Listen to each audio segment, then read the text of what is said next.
Many of us, as part of the morning routine, sitting down with our cup of. Ever given thought to what's actually in your coffee?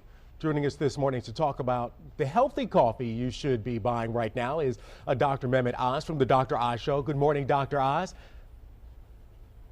Good morning, Keenan. You know, it's been a big about face on coffee. A lot of folks in my generation were told it would stunt your growth, but in fact, it's pretty good for memory. Actually helps significantly with that, with mood, with the depression management.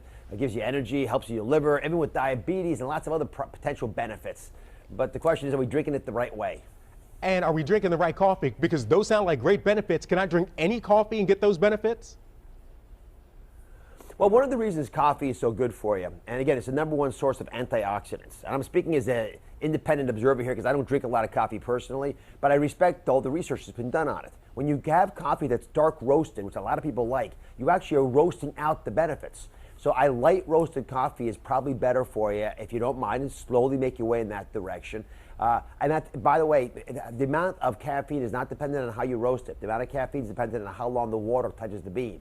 So if American coffee, where you got a percolator going, actually has more caffeine in it than an espresso often does. But that's not the problem. The problem is what we put in our coffee.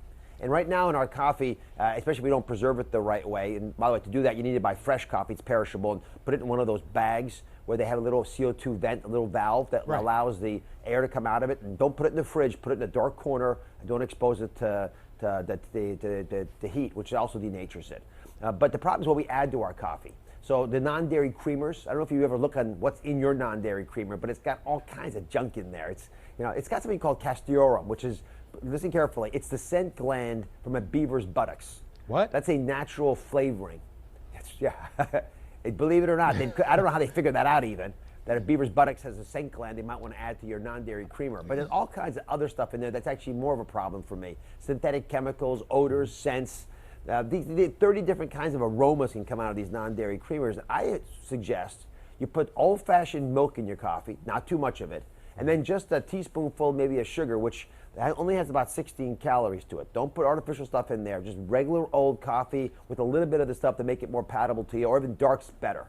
And you know, I'm always trying to watch my weight. I drink a lot of coffee because I'm up early, and I put the sweeteners in there, whether it's the pink or the blue or the yellow. But you're saying that's a bad idea, and I should just go with straight old coffee. I would be concerned about the calories in it. But 16?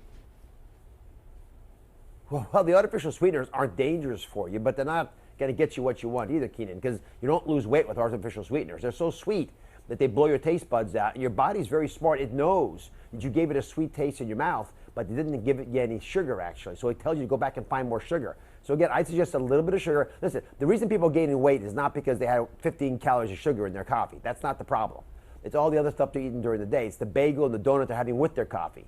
So I would argue all natural is the best way to go. That's why I'm willing to take a little bit of calories with milk, rather than a lot of other stuff that people might add with the non-dairy creamers. Or you can use one of the milk substitutes. I like almond milk, hemp milk. Okay. A lot of these actually go quite well with coffee.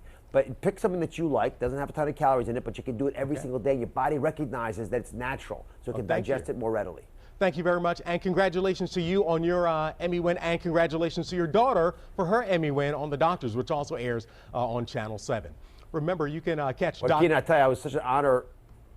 I was going to say, it was a great honor as any father to watch his daughter get an award. It was a much bigger deal than me getting one, so thanks for your kind words. You're quite welcome. You can catch Dr. Oz every day on Channel 7 starting at 3 p.m., and of course, you can catch Daphne Oz also on The Chew at 1 p.m.